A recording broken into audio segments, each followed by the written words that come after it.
Anora was fascinating. I don't know if I'd call it like fun because it's just kind of a complicated story, but it was really good.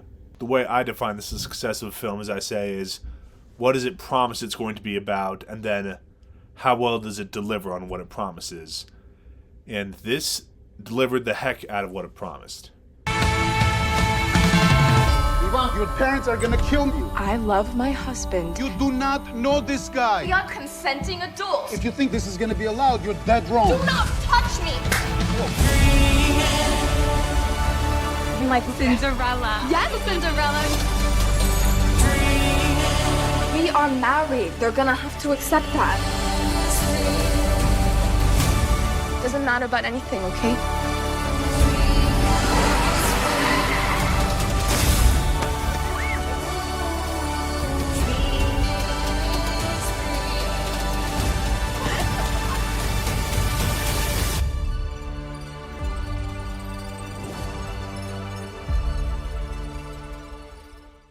This film is a little more adult than what I typically review. It's about a sex worker, there's nudity, there's sexual talk and stuff like that. So if that's not your cup of tea, maybe just heads up. For those who don't know, Anora is a story about a Russian-American girl named Annie, or Anora, works as a stripper, and she makes the acquaintance of the son of a Russian oligarch who's about her age, and he basically says, oh yeah, marry me, I'll pay you lots of money, I can have permission to stay in the US if we're married, and I don't have to hang out with my parents.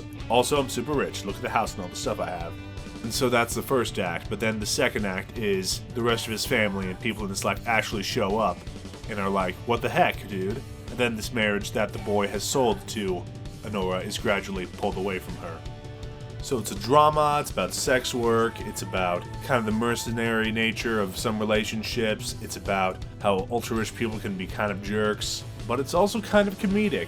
The family sends goons after the son, basically, and the goons are kind of incompetent, and the situation is kind of stupid in the first place, and the son is kind of stupid, and the girl is just trying to handle things as they come up.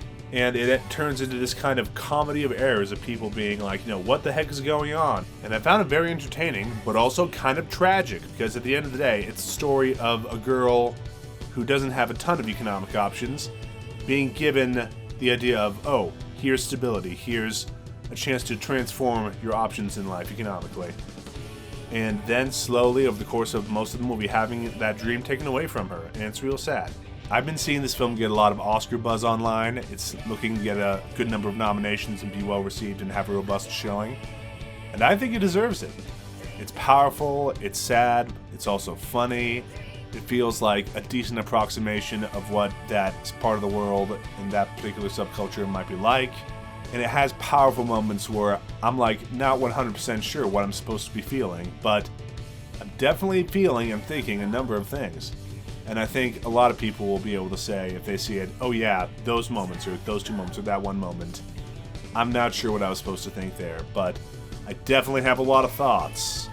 This is, at the end of the day, a pretty adult drama, so I don't know that I would really recommend it to a wide audience. But I think it was an interesting work of art that gave a picture into a world that I'm not as familiar with. And I think that is one of the great purposes of art, is to expand our horizons. So I recommend it artistically, and I think if it seems interesting to you and you want to see what the film is promising, you will receive it.